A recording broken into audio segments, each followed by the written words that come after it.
থেকে শুরু করে ঘুষ দেওয়ার অভিযোগ, অর্থনৈতিক কেলেঙ্কারি, বিভিন্ন করাপশনের অভিযোগে তার সঠিক তদন্তের দাবিতে। তো আরেকটা হচ্ছে আমাদের পার্শ্ববর্তী রাজ্য মণিপুর 1 বছরের উপর আগুন জ্বালিয়েছে ভারতীয় জনতা পার্টির সরকার। স্টেট স্পন্সর দাঙ্গা আজও আগুন দাউদাউ করে চলছে, থামবার কোন লক্ষণ নেই। দুঃখের সঙ্গে লক্ষ্য করছি এখন পর্যন্ত প্রধানমন্ত্রী নরেন্দ্র মোদী সাহেব 1 মিনিটের জন্য মণিপুরে পদার্পণ করেননি, যথার্থ ভূমিকা নিচ্ছেন না। ওখানকার পরিস্থিতি স্বাভাবিক রাখার জন্য ভারত সরকার তার কোনো ভূমিকাই নেই। এমন একটা পর্যায়ে এখন চলে গেছে মণিপুরের পরিস্থিতি। সরকার বদল হলেও, ওখানে রাষ্ট্রপতি শাসন জারি করলেও, কিংবা যে কোনো পদক্ষেপই সরকার গ্রহণ করুক না কেন্দ্রীয় সরকারের তরফ থেকে, এই আগুন আর থামবে বলে মনে হচ্ছে না। এটা হচ্ছে আমাদের কাছে, প্রত্যেকটি ভারতীয়ের কাছে একটা চিন্তার বিষয়।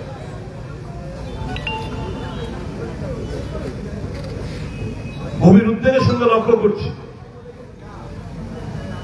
ন্যাশনাল মিডিয়াগুলোতে এই সংক্রান্ত কোন নিউজ কিংবা ডিবেট কিংবা চর্চা হয় না। কি নিয়ে চর্চা হচ্ছে? হিন্দু মুসলমান, মন্দির মসজিদ, এটাই তো চর্চার বিষয় এখন ন্যাশনাল টিভিগুলোতে।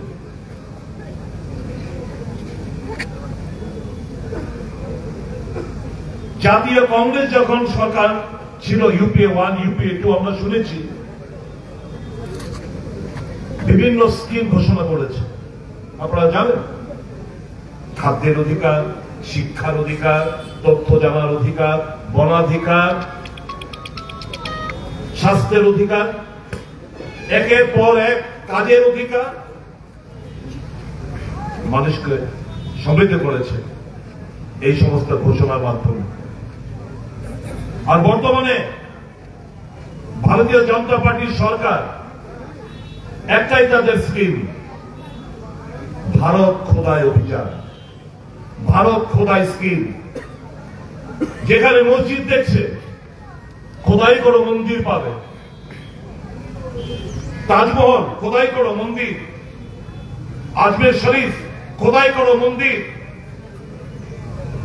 সারা ভারতবর্ষ জুড়ে এখন খোদাই অভিযান চলছে। একটাই উদ্দেশ্য, একটাই লক্ষ্য, 80% উপর জনগণ হিন্দু ধর্মে বিশ্বাসী, তাদের বাসস্থান আমাদের ভারতবর্ষ।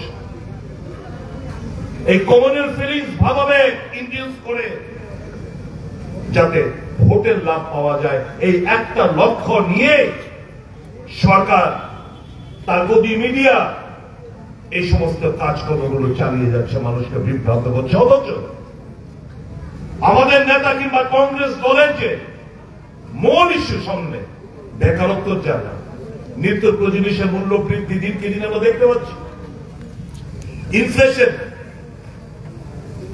সাধারণ জিনিস, শাক সবজি, তেল ডাল থেকে শুরু করে জীবন আয়ুষ মানুষের নাগালের বাইরে। মানুষের অর্থনীতি তো স্থিত হচ্ছে না। দেশের মানুষের পার ক্যাপিটা ইনকাম সেগুলো বাড়ছে না। ধনী এবং গরিবের মধ্যে দিনকে দিন ফারাকটা বেড়ে যাচ্ছে। বিদ্যুতের মাশুল বৃদ্ধি, তেলের মূল্য বৃদ্ধি, কাঁচা তেলের দাম যখন আন্তর্জাতিক বাজারে প্রতি ব্যারেল প্রায় 34 টাকা, 34 ইউএস ডলার, তখন আমরা দেখি আমাদের দেশে, আমাদের রাজ্যে প্রায় 100 ছুঁই ডিজেল এবং পেট্রোল, কেরোসিন 100 টাকার উপর। अच्छे दिन आएंगे, अच्छे दिन लाएंगे, যার বক্তব্য ছিল এই দেশবাসীর কাছে, তার প্রতিজ্ঞাবদ্ধ ছিল। কি अच्छे दिन পেলাম আমরা? 415 টাকা গ্যাসের সিলিন্ডার এখন কত দিয়ে কিনছে? তেল যখন আমাদের পেট্রোল ডিজেল এই 50-60 টাকা ছিল, सिलेंडर गैसेस सिलेंडर जब 415 টাকা ছিল, बहुत हो गए महंगाई के बाद आपकी बार बीजेपी सरकार ये तो नारा ছিল। দেশটা রসা চলে যাচ্ছে বন্ধুরা। যাই মূলধনী ইস্যুটাকে নিয়ে আজকে আমাদের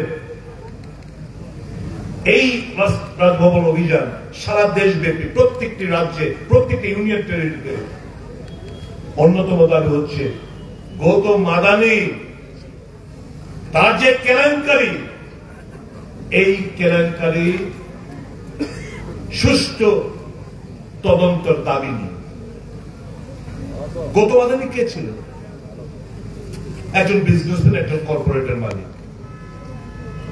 ভারতবর্ষে ধনীদের র্যাঙ্কিং এ অনেক কিছু স্থান ছিল। নরেন্দ্র মোদী যখন গুজরাটের চিফ মিনিস্টার, তখন থেকে তার খেলা শুরু হয়। নরেন্দ্র মোদী যখন গুজরাটের চিফ মিনিস্টার, গুজরাটে তাকে বন্দর পোর্টের জায়গা মাত্র 32 টাকা পার স্কোয়ার মিটারের জায়গা মোদী সাহেব তাকে দিয়েছে।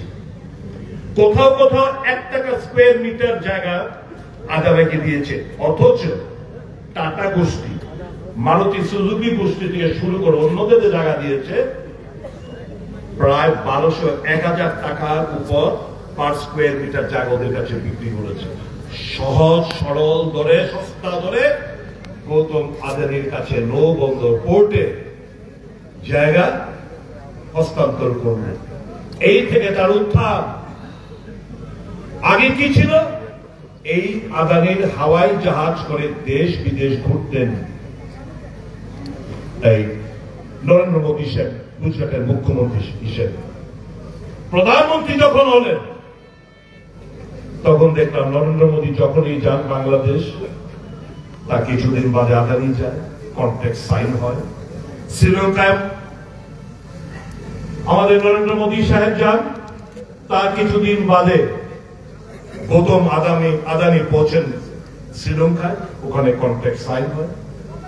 নরওয়ে যান, কেনিয়ায় যান, অস্ট্রেলিয়ায় যান, সুইজারল্যান্ড যান, ঠিক কিছুদিন পরে গিয়ে হাজির হন গৌতম আদানি এবং নরেন্দ্র মোদী প্রধানমন্ত্রীর চাপে তাকে এই সমস্ত দেশগুলো তাকে বিভিন্ন এই সোলার এনার্জি, পাওয়ার কন্ট্রাক্ট, কোথাও কোথাও কয়লা রপ্তানির জন্য আদানি সাহেবকে কন্ট্রাক্ট, এই সমস্ত ডিফেন্স, ইসরায়েলে যান ডিফেন্স কন্ট্রাক্ট, এই সমস্ত কন্ট্রাক্ট গুলো এই আদানি সাহেবকে ওই সমস্ত রাষ্ট্রের তরফ থেকে প্রদান করা হয়। সমস্যাটা কি হচ্ছে? আজকে যেই করে এই যে বিদ্যুৎ মাশুল বৃদ্ধি হলো আমাদের রাজ্যে, সারা দেশে বিদ্যুৎ, আমাদের রাজ্য হচ্ছে র্যাঙ্কিং এ 7 নম্বর স্থানে রয়েছে আমাদের ত্রিপুরা রাজ্য। বিদ্যুৎ মাশুল বৃদ্ধি highest rate, one of the highest per unit. যদি বিদ্যুৎ আমরা ধরি, ত্রিপুরা হচ্ছে ভারতবর্ষের মধ্যে 7ম স্থান। প্রথম হচ্ছে মহারাষ্ট্র, তারপর মধ্যপ্রদেশ, আমাদের আগে বিহার রয়েছে, আমরা 7th স্থান। কারণটা কি? এই যে সোলার যে এনার্জি, এটার একটা সংস্থা রয়েছে এসিসি, একটা private sector undertaking, public sector undertaking রয়েছে দিল্লিতে। এরা এই সোলার এনার্জি গুলো কন্ট্রাক্ট দিয়ে দিচ্ছে এই আদানি সাহেবের ফার্মে উঁচু দরে, যেখানে আমাদের পার মেগাওয়াট বিদ্যুৎ তৈরি করতে যে টাকা লাগে তার 4 গুণ 5 গুণ টাকা ধার্য করছে আপনার উপর, গ্রাহকদের উপর। রেজাল্টিং ইন এই যে পার যে ইউনিট বিদ্যুৎ আজকে দেশবাসী আজকে বেশি দরে আমাদের বিদ্যুৎ কিনতে হচ্ছে, যার প্রেক্ষিতে তার প্রভাব এখন শুধু ভাববেন না ওই অন্ধ্রপ্রদেশ কিংবা ছত্তিশগড় কিংবা উড়িষ্যার বিদ্যুৎ মাশুল বৃদ্ধি। এখন তো আপনারা জানেন ট্রেডিং হয়, আমাদের পুজোর সময় যখন অতিরিক্ত বিদ্যুৎ আমাদের দরকার তখন আমাদের বিদ্যুৎ কিনতে হয়। আমাদের বিদ্যুৎ গুলো ওই সমস্ত ট্রেডিং এর মধ্যে যখন কিনি উঁচু দরে আমাদের পার ইউনিট আমাদের কিনতে হচ্ছে, এবং এটা ঘাটতি মাশুল আমাদের প্রত্যেকজন গ্রাহককে। এই যে বিদ্যুৎ মাশুল বৃদ্ধি হলো তার ওয়ান অফ দ্য অ্যাসপেক্ট হচ্ছে কি ওই বিদ্যুৎ মাশুল যে আদানি সাহেব তার কোম্পানিগুলো যেভাবে দর বাড়িয়েছে তাদের মূলধন ওঠার জন্য এর ভরপাই করতে হচ্ছে আম গ্রাহককে। আজকে শেল কোম্পানি নামে বিভিন্ন জায়গা মরিশাস বলুন, জামাইকা বলুন, এই শেল কোম্পানিগুলো আজকে ট্যাক্স হেভেন, সেখানে কর দিতে হয় না। ভারতবর্ষের মধ্যে এখন সবচেয়ে বড় লোক হচ্ছে আদানি সাহেব। জানেন তার ট্যাক্সে কত দেয়? প্রথম 20 জনের মধ্যে হাইস্ট ট্যাক্স পে 20 জন কর্পোরেটের মধ্যে আদানি সাহেবের স্থান নাই, মানে ট্যাক্স ফাঁকি দিয়ে যাচ্ছে। যখনই আদানির উপর টার্গেট আনা হয় আমরা তখন দাবি করি সুষ্ঠু তদন্ত বলে, না এই ভারতের রত্ন এই বেকারদের বাঁচাচ্ছে। টোটাল আদানি গ্রুপের মধ্যে কত সংখ্যক ভারতীয় চাকরি করছে জানেন? 23,000, মাত্র 23,000। 23,000 ভারতীয় এই আদানি সংস্থার বিভিন্ন কার্যকাণ্ড কারখানার সঙ্গে 23,000 unemployed youths they have been employed under Adani's বিভিন্ন কোম্পানি আন্ডারে। সেই জায়গায় টাটা বলুন, রিলায়েন্স বলুন, 3.5 লক্ষ টাটা, রিলায়েন্স 3,26,000 এমপ্লয়ি, অন্যান্য যে কর্পোরেট জগতে রয়েছে লক্ষ লক্ষ এমপ্লয়ি, কিন্তু আদানির ক্ষেত্রে মাত্র 23,000। সে ভারতবর্ষের মধ্যে কর্পোরেট জগতে প্রথম 25 জন ট্যাক্স পেয়ার হিসেবে তার কোন স্থান নেই। লুটে নিচ্ছে ভারতটাকে, লুটে নিচ্ছে ভারত থেকে। এবং এই যে ভারতীয় জনতা পার্টির আস্ফোরণ, অর্থনৈতিক আস্ফোরণ দেখছেন, কোথেকে আসছে টাকাগুলো? এই টাকাগুলো এই আদানির মতো কর্পোরেট জগৎ থেকে এই টাকা আসছে। শুনলাম এই 20 কোটি টাকা নাকি এই নতুন নগর যা ভূমি পূজা করতে আসছেন অমিত শাহ, কাল অথবা পরশু আসবেন, ওখানে ভূমি পূজা করবেন। 20 কোটি টাকা দিয়ে নতুন নগরে একটা ভারতীয় জনতা পার্টি একটা জায়গা কিনেছে, এখন অফিস নির্মাণ করবে 4 কানি জায়গা। ভাবতে পারছি কোথেকে আসছে টাকাগুলো? সারা প্রত্যেকটি দেশে, প্রত্যেকটি রাজ্যে, ইউনিয়ন টেরিটরিতে একই অবস্থা। এই যে ইলেকশন ম্যানিপুলেশন, কোথেকে আসছে এই টাকাগুলো? এই আদানির মতো লোকদের পাইয়ে দিচ্ছে আমার আপনার পকেট কেটে, ট্যাক্স ফাঁকি দিয়ে রোজগার করার সুযোগ করে দিচ্ছে, তারা টাকা দিচ্ছে। আমার নেতা একটাই বক্তব্য, জয়েন্ট পার্লামেন্টারি কমিটি গঠন করুন। যখন যখনই দাবি করি তখন বিজেপির তরফ থেকে টুইটারে hashtag we stand beside Adani, Twitter hashtag we stand beside Adani. ভারতীয় জনতা পার্টির লক্ষ লক্ষ কার্যকর্তা এই হ্যাশট্যাগের মধ্যে তাদের কমেন্ট দিচ্ছে, আদানি কে সাথ হাম লোগ খড়ে হ্যাঁ, আদানি কে সাথ হাম লোগ খড়ে হ্যাঁ। আদানি বাঁচাও, দেশ বাঁচাও হচ্ছে এদের মূল স্লোগান। আর আমরা বলছি যে আদানি যে অন্যায় ভাবে যে অর্থ উপার্জন করছেন, আজকে কি হিন্ডেনবার্গ রিপোর্ট জেপিসি মান করেছি আমরা না, হেলদোল নেই। কাকে বাঁচানোর চেষ্টা হচ্ছে? রিলেশনশিপটা কি নরেন্দ্র মোদী এবং এই গৌতম আদানির মধ্যে কি রিলেশন? এমন কি দুর্বলতা? তারপরে এখন ইন্ডিপেন্ডেন্ট আমেরিকা FBI তার বিরুদ্ধে তদন্ত ক্রমে US কোর্ট তার বিরুদ্ধে বিভিন্ন অভিযোগে ফিরিস্তি আজকে নিয়ে তার উপরে ওয়ারেন্ট ইস্যু করেছে। কেন? ঘুষ দিয়েছে। কাকে দিয়েছে? বিভিন্ন অফিসারদের, বিভিন্ন পলিটিক্যাল পার্টির নেতাদের। কোথায়? উড়িষ্যা। কোথায়? অন্ধ্রপ্রদেশে। কোথায়? ছত্তিশগড়ে। বিভিন্ন জায়গায়। কি ওই যে এসইসি, যেটা পাবলিক সেক্টর আন্ডারটেকিং, যে সোলার এনার্জি কর্পোরেশন, তার থেকে বিদ্যুৎ ক্রয় করবে,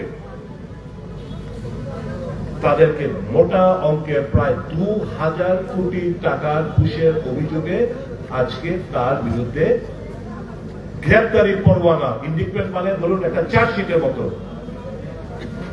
ওখানে জমা পড়েছে কোর্টে। এই ব্যাপারে আমরা আলোচনা চাইছি। এই ব্যাপারে দেশের মধ্যে আমরা তদন্ত চাইছি। কোন হেলদোল নেই। ভারতীয় জনতা পার্টি যখন আমরা ডিমান্ড করি, আমি বুঝি না how Bharatiya Janata Party is related with mister Adani. তার সেফগার্ডে ভারতীয় জনতা পার্টির বিভিন্ন মন্ত্রী, বিভিন্ন নেতারা তার পক্ষে সপক্ষে বক্তব্য রাখতে শুরু করেন। ভারতীয় বিজনেসম্যান আমেরিকা পিছনে লেগে গেছে। আজকে তো বলতে পারি না আমরা।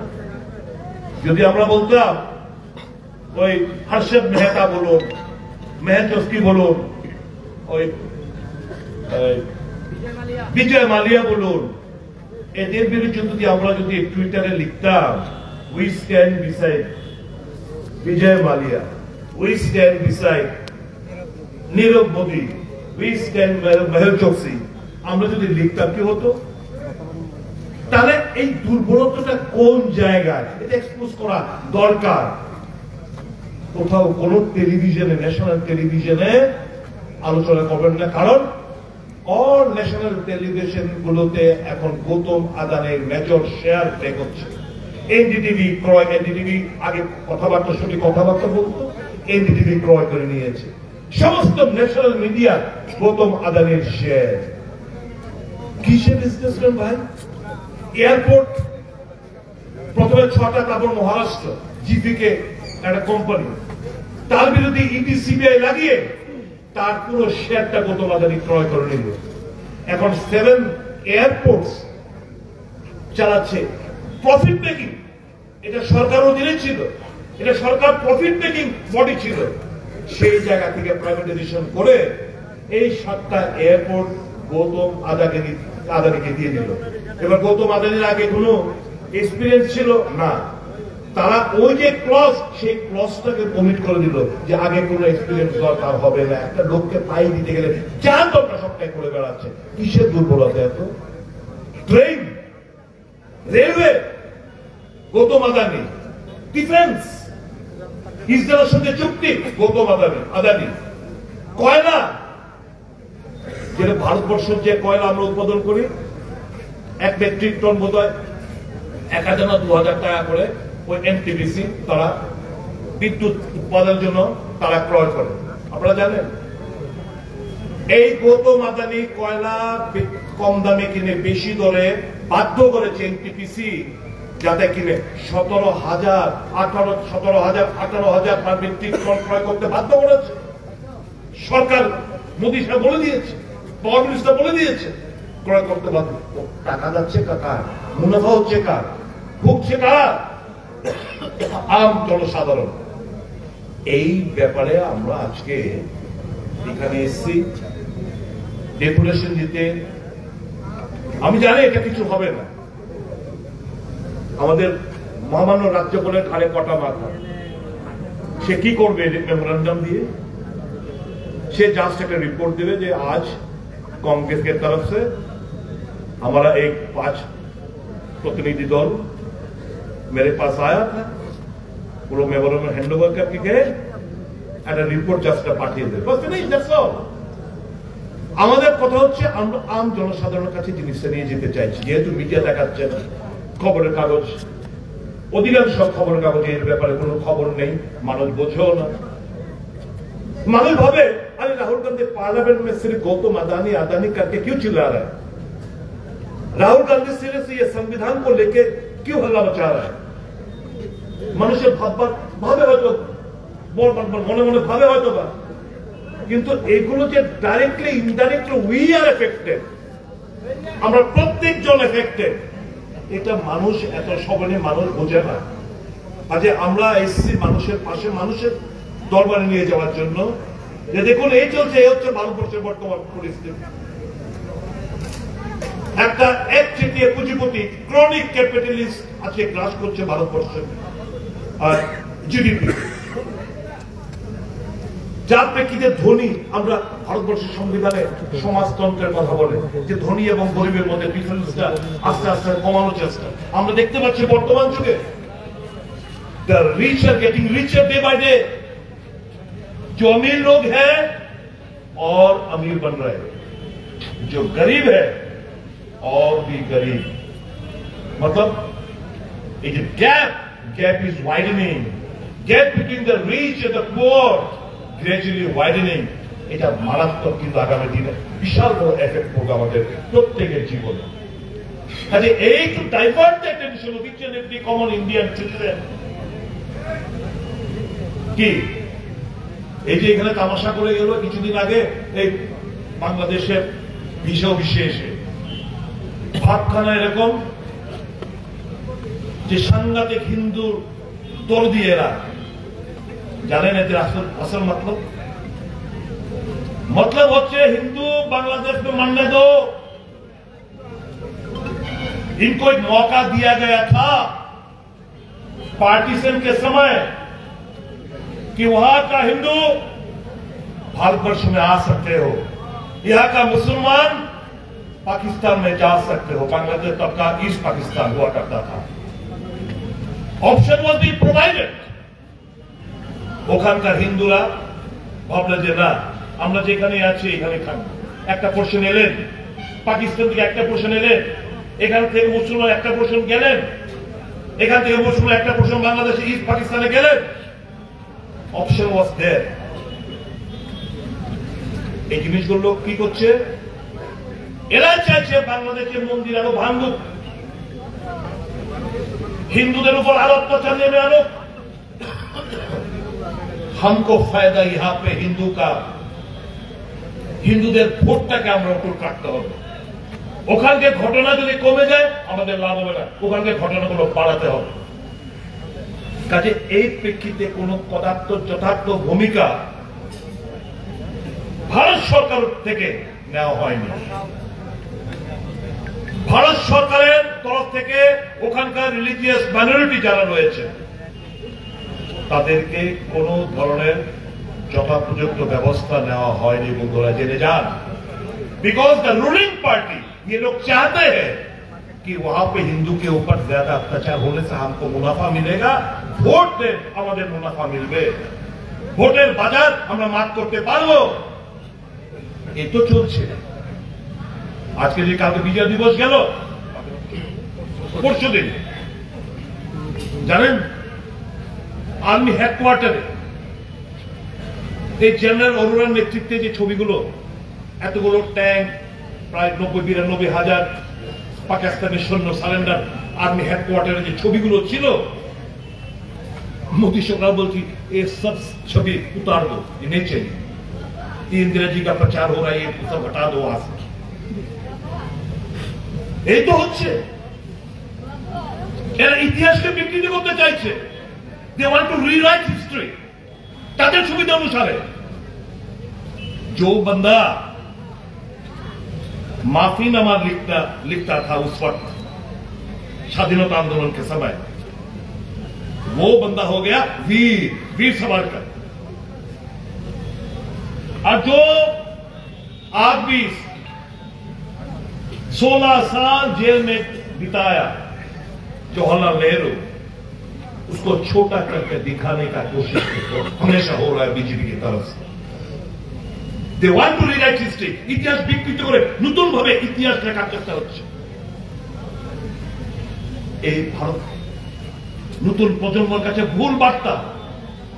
নতুন প্রজন্মের কাছে আপনার এই এডুকেশনে দেখবেন প্রত্যেককে যে গেরীয় কারণ বলি আমরা, এডুকেশন স্বাধীনতা আন্দোলনের বীর যোদ্ধাদের ইতিহাসকে বিকৃত করে নতুন নতুন চ্যাপ্টার ইনক্লুড করছে। আসল তথ্যগুলো হিস্টোরিয়ানদের কোনো মতামত নেই। বিজেপি মার্কা কিছু সুবিধাবাদী লোক যা ব্যাখ্যা দিচ্ছে, টিভি টেলিভিশন সব উল্টা পাল্টা প্রচার করে মানুষকে, ইয়াঙ্গার জেনারেশনকে তারা বিষাক্ত করে তুলছে। ये देश की कमाई को हमें कोई परवाह नहीं है। मैं तो कुछ देर के लिए बीजेपी के साथ था, मैं क्यों छोड़ के आया? मैं तो पावर में था, मेरे पास मैं बहुत कुछ बोलना चाहता हूं, लेकिन ठीक है, I know where I ought to have been. मैं क्यों छोड़ के आया? जब मेरे को बोला गया कि हर महीने एक कोटा दिया जाएगा, तुमको कोटा फुलफिल करना है, तो मैं छोड़ के आ गया। I am here in politics not to rob and not to steal the money, the government money, and send it to Delhi to the higher ups. मैं चोरी करने के लिए वो बंदे को खुश करने के लिए मैं यहाँ पे राजनीति में नहीं करने आया हूं। अभी आज के बोला श्वास पची के no, because my political journey is crystal clear. साफ सुथरा पॉलिटिकल जिंदगी अभी तक बिताया मैंने। मेरा कोई डर नहीं, ना ईडी, ना सीबीआई, ना इनकम, मेरा कुछ बिगाड़ नहीं। इसलिए ये गट्स है मुझ में, that I can call spade a spade। कौन नहीं जानता कि लूटपाट चलছে? सबको बताइए, पुलिस जो सुन रहे सबको पता है, লুটপাটের রাজত্ব চলছে রাজ্যে। কর্মচারীদের দেওয়ার সময় জানটা কষ্ট হয়, বেকারদের চাকরি দেওয়ার সময় আত্মাটা শুকায় জায়গা, গলাটা শুকায় জায়গা, শ্রমিকদের কিছু দেওয়ার সময় শুকায় জায়গা। কেলিয়া করছিল না, প্রতিশ্রুতি ছিল না ভিশন ডকুমেন্টে যে ন্যূনতম মজুরি কত করা হইব? 340 টাকা। করছে নি? কেন করে না? এমজি এনরেগার মজুরি বাড়াইব, করছিল না? মিস কল চাকরি বাদ দেন, বছর 50,000 চাকরি দিব, কর্মসংস্থান ব্যবস্থা করবো, করছে নি? কই? যেখানে স্বাস্থ্য এবং শিক্ষা অবহেলিত যে রাজ্যে, এখন দেখবেন আমি দেখটা ওই কি পুলিশ এক্সিকিউটিভ না কি এক্সিকিউটিভ, আমার প্রশ্ন হচ্ছে এটা ইম্পর্টেন্ট, এটাও ইম্পর্টেন্ট, ধরে নিলাম ইম্পর্টেন্ট, বেকারের মুখে হাসি উঠবো যে কোনো ভাবে হোক, আমার কোনো আপত্তি নাই, কিন্তু ইম্পর্টেন্ট কোনটা? স্বাস্থ্য, শিক্ষা, হায়ার এডুকেশন নাকি পুলিশ এক্সিকিউটিভ? পুলিশ এক্সিকিউটিভ কি কারণে? তাহলে বিজিবির লোকটা ধরে ধরে ধরে ধরে ধরে ধরে দিতে পারে। আমার হাসপাতালে রোগী চিকিৎসা না পায়, মারা যায়, নার্সের সুবিধা না থাকুক, ওই গেলে পেশেন্ট গেলে ট্রলি লইয়া যাও না, লোক থাকে না, টাকা দাও লাগে। প্রাইমারি স্কুলগুলোতে শিক্ষক শিক্ষিকার অভাব, আপার প্রাইমারি শিক্ষক শিক্ষিকার অভাব, সেকেন্ডারি স্কুলগুলোতে, হায়ার সেকেন্ডারি স্কুলগুলোতে শিক্ষক শিক্ষিকার অভাব। আমার কলেজে নেট সেট পিএইচডি পাস করা 2000 এর উপর এই রাজ্যের জুয়েল ক্রিম বসে রয়েছে বেকার, তাদের অ্যাবজর্পশন নাই, অথচ ফ্যাকাল্টির অভাব। তাহলে এই মেরুদণ্ডই যদি নষ্ট হয়ে পড়ে, কলেজগুলোতে ইউনিভার্সিটি কি 60% গ্রেস মার্ক দিয়ে পাস করার লাগে? কোন রাজ্যের মধ্যে আমরা আছি বন্ধুরা? সব ফেল দিয়ে পাস করার লাগে, রাস্তাটুকু করে না হইলে কি করবো? পাস করে। তো কি প্রোডাক্ট তৈরি হইতেছে আমাদের রাজ্যে? এই কথাগুলো যখন বলি, এই কথাগুলো করলে কি হয়? ওই ব্যাংক থেকে লোন লিয়া ওই তারিখ আটকায় রে, কলেজ ছুরিটা ওই তারা নোটিশ দে, হোস্টেল থেকে উত্থাপ করা নোটিশ দে। আমার আছে কি চাইবো? ওই কি কিছু নাই। I am in politics for the people of the state. मैं जब तक जिंदा हूं, मैं हमेशा सच को सच बोलने वाला मैं से हूं, और मैं ये हमारे कैरेक्टर में है, मैं वो बता के रहूंगा, चाहे वो गुस्सा का कारण मुख्यमंत्री है और दूसरा कोई मंत्री में गुस्सा का कारण हो, मेरे को आता जाता नहीं। मैं हूं पब्लिक के लिए, নয়তো পাওয়ারে যাওয়ার জন্য মানুষে অন্যায় রাস্তা অবলম্বন করে, আর আমরা পাওয়ার ছাইরা আইছি। কি প্রমাণ রাখে যে পাওয়ার और মাল রান উপার্জন করা, this is not our political, that is not in our blood. আমি অনুরোধ করবো এখানে যারা पुलिस टीएसआर मेरे दोस्त यहाँ पे जो है हमारा खूब कष्ट है इस वर्दी का आज मान सम्मान नहीं। I don't blame you. The fact of the matter is you are under immense pressure. आपके ऊपर दबाव है। আপনাদের সামনে অন্যায় সংগঠিত হয়, you are helpless। जो शपथ आपने ली थी इस वर्दी पहनने के समय, आप अपने दिल से पूछो क्या उसका लाज रख रहे हो आप लोग? इस वर्दी का लाज रख रहे हो आप लोग? ये अपमान नहीं है क्या? कहां तक कब तक इस दबाव में रहोगे आप लोग? आंसू पूछने वाला कोई नहीं है। अरे मैं तो मुख्यमंत्री मानिक साहब की जगह पे मैं होता, आज अगर मैं वहां पे रह जाता, क्यों आया मैं छोड़कर? मुझसे नहीं होगा। ये त्रिपुरा का पैसा चोरी करके उन हायरत को खुश करने के लिए मैं इसलिए पॉलिटिक्स में नहीं हूं। मैं थूक के आया। जहां न्याय मिलेगा, जहां न्याय हम दिलवा सकते हैं, उस रास्ते पे हम लोग चलेंगे। ये हमारा शपथ, इसे कारण हम लोग छोड़ के आया। ये हकीकत है, ये असलियत है। तो मैं जो कह रहा था, आप अपने दिल से पूछो कि कब तक ये सब अन्याय सहोगे? How long will you withstand all this illegal pressure that has been mounted upon you? Enough of enough is enough. আমি আজকে আপনাদের মাধ্যমে বন্ধুরা, ইলেকট্রনিক বন্ধুদের, যারা এখানে সাংবাদিক বন্ধুরা রয়েছেন, আপনাদের মাধ্যমে সমগ্র ত্রিপুরা মানুষকে বলতে চাই, Congress is there to provide you justice. और कांग्रेस के विकल्प और অন্য কোনো দল হতে পারে না। कांग्रेस আপনাদের सोच है।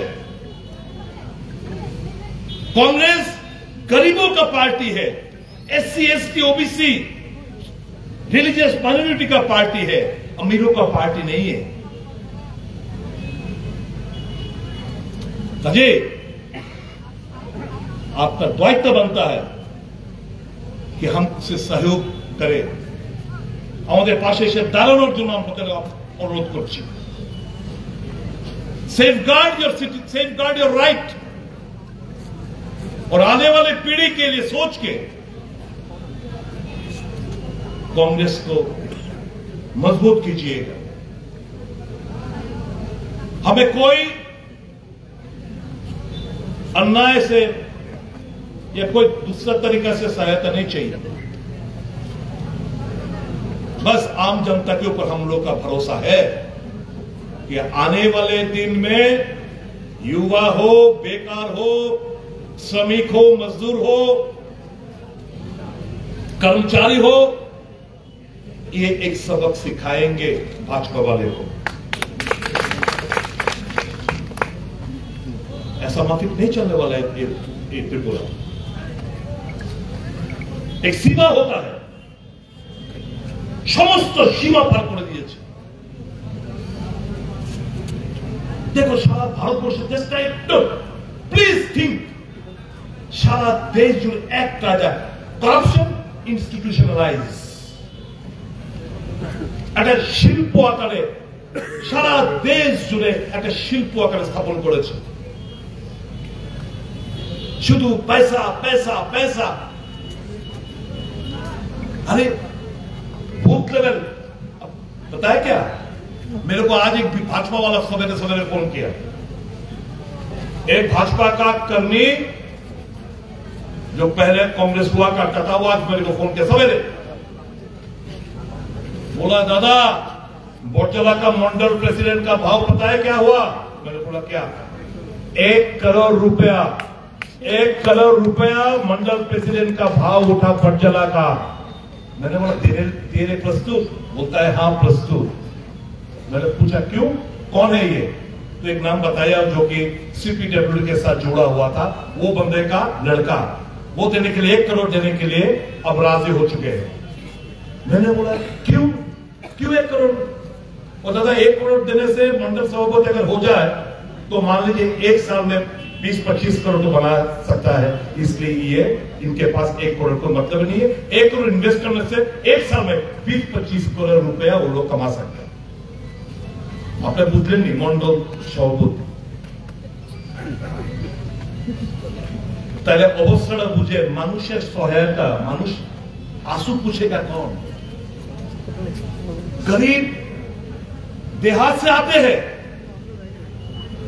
कोई किससे मिलता नहीं और मेरा दरवाजा हमेशा खुला रहता है, कांग्रेस का दरवाजा खुला रहता है। ये लोग हमेशा मेरे पास आकर रोता रहता है, बाकी दूसरा लीडर के पास जाकर रोता रहता है, दादा मदद करो मदद करो। जहां तक संभव मैं करता रहता हूं। मेरे को इससे खुशी मिलती है, बाकी जगह कांग्रेस वाले को खुशी मिलती है, ये लोग करते रहते हैं। तो यही तो डिफरेंस है हमारा सोच में और इनके सोच में, यही तो डिफरेंस है। আমি ভারতবাদ বন্ধুদের কাছে আমি জিজ্ঞেস করব আপনাদের মাধ্যমে, ভাই আউশভিটসনি আমি তো গেস্ট হাউস তোমরা মতো রে ভাই, আমি তো দেখি, আমি তো আসলে বালা জায়গা তো আমি আয় করছি গেলে বুঝো না, রাজনীতির এই কারণ না। আমার বিশ্বাস তোমাদের আউশভিটসে একটু ঠট্টা কমায়া আয় কিচ্ছু করার নাই, কিচ্ছু করার নাই। আমরা we are tracking, we are keeping A track. আমরা প্রত্যেকটা দিন প্রত্যেকটা ঘটনা আমাদের আমাদের লিপিবদ্ধ হইতেছে। আপনি তো অলরেডি কি আপনি হুমকি দিতে বদলা নো, মানুষ চিনতে ভুল করছি একটা সময়, আর ভুল যেন আগামী দিনগুলোতে না হয়। मैं तिपरासा से एक चीज कहना चाहता हूं, मैं तिपरासा से एक चीज कहना चाहता हूं, तिपरासा और कब तक आप लोग बुद्धू बनते रहोगे? आपको तो सिर्फ वोट बैंक के आधार पर आपको उल्लू बनाया गया बार बार। जीएमपी से शुरू करके ये तिपरा मोता तक आईपीएफटी जो जितना भी पार्टी है, सिर्फ टीयूजेस को छोड़कर बाकी जितना भी पार्टी बना इस राज्य में, सिर्फ उसका धंधा था वोट वोट वोट, और क्या मनी मनी मनी। वोट मतलब मनी मनी मनी, क्योंकि पावर में जाने से वो लोग माल कमा सकते, अभी कोई कमा रहा है। तो तिपरा माता को वोट दिया क्यों? बीजेपी को तो नहीं दिया था ना, तो तिपरा माता को दिया था। अब तिपरा माता बीजेपी की गोद में जाके बैठ गया। आपके साथ विश्वासघात किया कि नहीं? और ये 2 मार्च को जो signature, so called signature memorandum understanding 6 महीने का वादा किया था, जो सितंबर 2 तारीख को खत्म हुआ। सितंबर, अक्टूबर, नवंबर, दिसंबर, करीबन 9 महीना बीत चुका है, अभी तक कोई ठोस कदम केंद्रीय सरकार की तरफ से नहीं उठाया गया। अभी क्या, जो हमारा मांग था, जो कांग्रेस का ब्रेन चाइल्ड था कि 125th अमेंडमेंट बिल उसको पास करवाओ। आपको पता है 2020 5th ऑफ मार्च, याद रखना डेट, 2020 5 मार्च को ये 125th अमेंडमेंट बिल पार्लियामेंट में उत्थापित हुआ, अभी तक पास नहीं हुआ। अब सोचो कितना दिन, 4.5 साल बीत गया, अभी भी पास नहीं हुआ। हमारा मांग है तुरंत इसको पास करो। पास करने के बाद फिर विलेज कमेटी चुनाव करवाओ। अभी चुनाव करवाने से क्या होगा? अभी सिंगल टायर विलेज कमेटी होगा। अभी अगर चुनाव हो जाता है सिंगल टायर विलेज कमेटी, तो रंग का फ्लो कम होगा, जो कि पंचायत में 3 स्तरीय पंचायत में जो रंग फ्लो हो रहा है वैसा मर्जी फ्लो आपके पास नहीं होगा। तो हमारा मांग है विलेज कमेटी फिलहाल रोको, पहले 125th अमेंडमेंट बिल पास करवाओ। एक तरह ये पास हो जाए, इसके बाद जब विलेज कमेटी होगा तो 3 टायर विलेज कमेटी होगा। होने से क्या होगा? पॉलिटिकली और इकोनॉमिकली आपका डेवलपमेंट होगा। फिर कंचनपुर, गंडाछड़ा, ऐसा माफिक जो जगह है जो कि अभी विलेज कमेटी में, वो अर्बन बॉडी डिक्लेयर करवा सकते हैं आप लोग। तो अर्बन बॉडी एक दफे डिक्लेयर हो जाए तो रंग पैसा ज्यादा जाएगा। तो सब कुछ तो रंग के साथ जुड़ा हुआ है। और ये लोग असली मुद्दे से हटाकर आपका इमोशन लूटने के लिए कभी ग्रेटर टीपरालैंड, कभी टीपरालैंड, कभी वो फलाना ऐसा डिमांड आप लोग के सामने रख रहे हैं, आपको बेवकूफ बना लेके। हम लोग बेवकूफ बनाने वाले में से नहीं है। अभी तक जो भी जितना भी आपके पास है वो कांग्रेस के बदौलत पे है, चाहे वो एडीसी हो, चाहे 17 से 20 सीट का जो बढ़ोतरी हुआ है कॉन्स्टिट्यूशन अमेंडमेंट के द्वारा हो, फॉरेस्ट ड्वेलर्स एक्ट हो, वनाधिकार जिसको हम कहते हैं, काम का अधिकार FGNREGA हो, वो खाद्य सुरक्षा दी, सब कुछ तो कांग्रेस का देन है। एक चीज आप उनको बताने के लिए बोलिए, जो राज्य सरकार और प्रेजेंट केंद्र सरकार आप लोग के लिए भलाई के लिए एक भी आप लोग ये लोग नहीं बता पाएगा। तो आपका सपोर्ट हमें चाहिए। आप लोग आइए, कांग्रेस में शामिल होइए, नेतृत्व दीजिए और मजबूत एक संगठन बना के इनको उखाड़ फेंकने का शपथ लीजिए। भाई और बहनों, मेरा तीव्रता से मेरा एक दरखास्त है। माननीय सभापति এসে গেছেন, সভাপতি নিশ্চয় আপনাদের সঙ্গে রাজ্যপালের সঙ্গে দেখা করেছেন, উনি ওনার বক্তব্য রাখবেন। আমি বিলম্ব করছি না, আপনার সবাইকে আন্তরিক সংগ্রাম জানাচ্ছি এবং আগামী আরো বৃহৎ আন্দোলন আমরা সংগঠিত করবো, আপনাদের সহযোগিতা আপনাদের কামনা করছি। এই বলে আমি আমার কথা বলা শেষ করলাম। সবাই ভালো থাকবেন, সুস্থ থাকবেন। জয় হিন্দ, বন্দে মাতরম। ধন্যবাদ মাননীয় বিধায়ককে। বন্ধুগণ, আমাদের প্রদেশ কংগ্রেস কমিটির মাননীয় সভাপতির নেতৃত্বে যে প্রতিনিধি দল মহামান্য রাজ্যপালের সঙ্গে দেখা করতে গিয়েছিলেন, ওনারা ইতিমধ্যেই আমাদের মধ্যে এসে উপস্থিত হয়েছে। এখন আমি আমাদের প্রদেশ কংগ্রেস কমিটির মাননীয় সভাপতিকে অনুরোধ করব ওনাদের আলোচনা আপনাদের সামনে তুলে ধরার জন্য। নমস্কার।